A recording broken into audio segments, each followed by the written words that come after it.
Hey guys, it's Dylan, your Friday Tech Show host.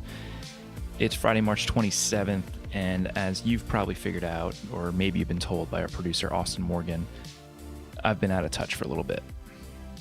On February 29th, I left DC to head to the Grand Canyon for a 3-week rafting trip down the Colorado River. And at the time, there were about 100 total coronavirus cases in the US. The S&P 500 was at about 3,000, and I think very few of us were really feeling the impact of any of that here in the United States. And I set out for the trip knowing that it was likely that things would be worse when I got back, but frankly, I didn't anticipate this. And I also didn't know what was happening as it was happening. You see, on the river, we didn't have a cell phone service. We didn't have Wi-Fi.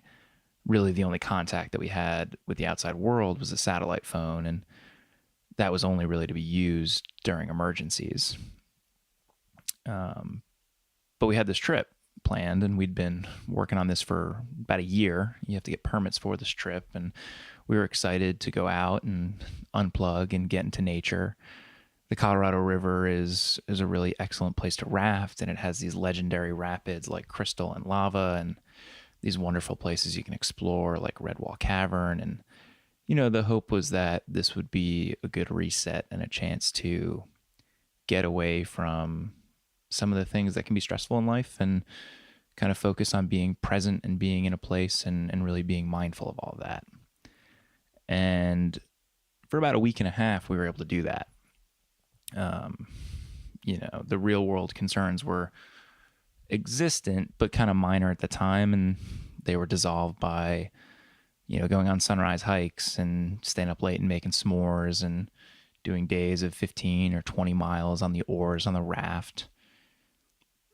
But about halfway through the trip, we had a transfer day, and we had 3 folks from our group hike out, and we had 3 new people join us. There's a spot where you can do that over near Phantom Ranch. We were staying at Cremation Camp, for anybody who knows the Grand Canyon well. And the friends that had hiked in brought us stories about what was going on in Italy and how things weren't looking particularly good in California or New York. And I think the piece of news that really got across the gravity of the situation was that the NBA season had been canceled. And, they brought news too that the stock market was down big, and we were hearing this all secondhand. We didn't have a lot of details. We didn't have newspaper clippings or anything like that to help us connect the dots, but it was pretty clear that things were a lot worse than when we left. And standing on the beach at camp, it was kind of hard to wrap our heads around all that. I thought a lot about the office. I thought a lot about how crazy work must be and how Austin was probably putting in some serious hours to salvage the content that I'd prepared while I was gone. I wondered how all this was going to play into my plans to buy a house. The plan was to close is basically the week that I got back. But, those were kind of trivial things. The main stuff I was focused on was, how are my parents in their 60s doing? How is Jess doing? Is she okay? I have a lot of friends who live in coastal cities. How are they doing? And it seemed like this thing had become just a runaway snowball, and it was charging downhill and grabbing more and more people as it went and only growing. And I didn't really know, none of us knew how our friends and family across the country were doing. And as a group on the river, I think we did what we could to distract ourselves. We had this routine of setting up camp and, rigging and unrigging the boats, and we were in the steady presence of rapids, and so that was keeping us busy. But at least personally, underneath all that was a constant gnawing of worry and wonder about what was going on out there and how people were doing. 3 weeks into the trip, we reached our Diamond Creek takeout point, and that was this past Sunday morning. And we were met by our river outfitters, the people who had given us all of our gear that we were renting. And so, we were de-rigging these 18-foot rafts that we'd rented and basically called home for the past 20 days, and taking all these ammo cans off and taking dry bags off and Paco pads and just unpacking the lives that we'd lived for the last 3 weeks. And as we were doing all of that, the outfitters explained to us that the world was not really as we'd left it. Bars were closed and restaurants were takeout or delivery only. Most people were at home and pretty much only at home unless they had some essential job that they needed to be at. They also told us that toilet paper and hand sanitizer were both talking points and scarce commodities to come by at the supermarket, and that the stock market was down pretty big, 30%, something like that. And so we rode about an hour from that takeout point through the Hualapai Reservation in Arizona, and we were chewing on these words. And they'd also mentioned that there were more and more cases, that there were more and more deaths here in the U.S., and we were thinking about all that until we finally reached cell phone service. We were waiting, and it was kind of this tension of desperately wanting to hear from people, but also a little afraid of what the news might be. And it was kind of a Schrodinger's cell phone type situation. And finally, we started seeing cell phone lines, and we decided it was time to try things out. And taking your phone off airplane mode for the first time in weeks, you get this frenzy of texts and notifications. And in that flurry, we were trying to send off our own messages and get things that were more up to date than, stuff from a couple of weeks ago coming in. And as we were doing that, responses started coming back, and, my phone got reassurances from Jess and then my mom. And over the next 24 hours, I wound up hearing from pretty much everyone in my extended family, and found out that most of my friends back in the DC area were also all safe too.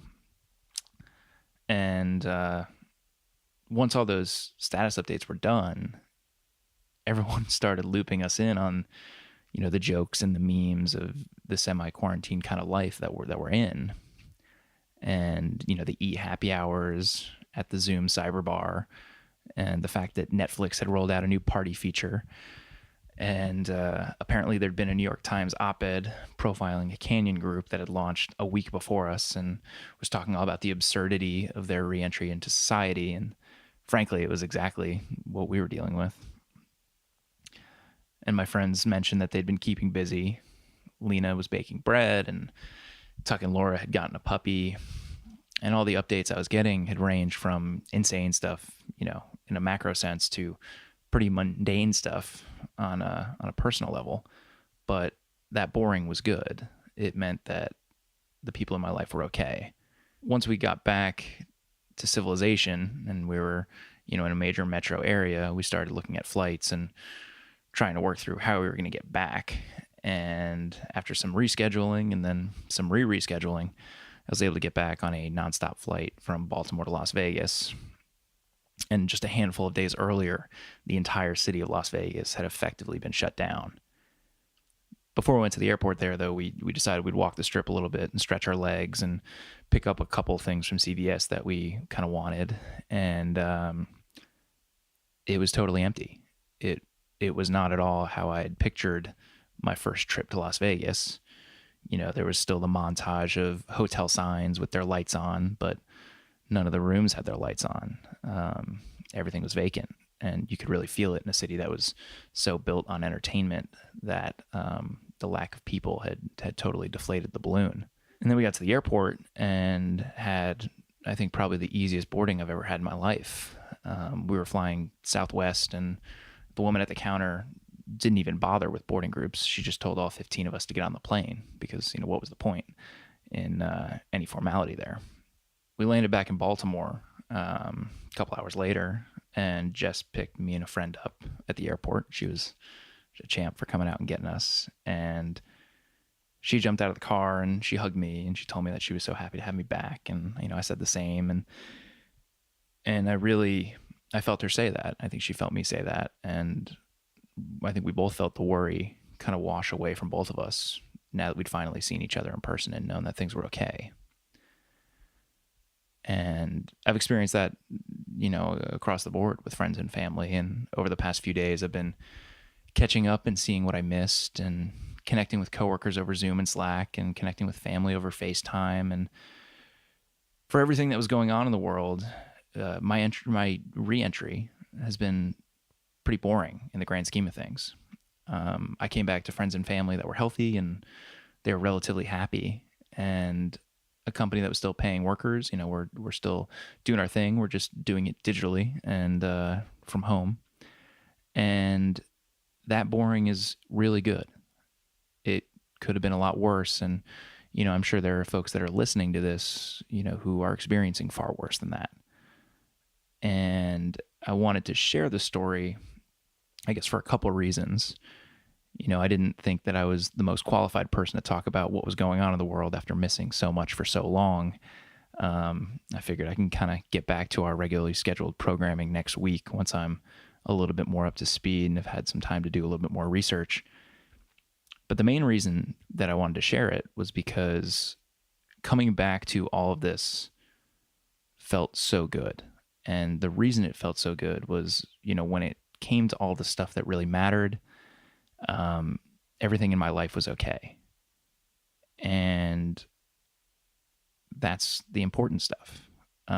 Throughout the journey back and the surprise layover in Las Vegas and the extended period that we spent not being back home, nobody that I was with checked their online bank account. Nobody checked their brokerage account. Nobody checked their retirement account.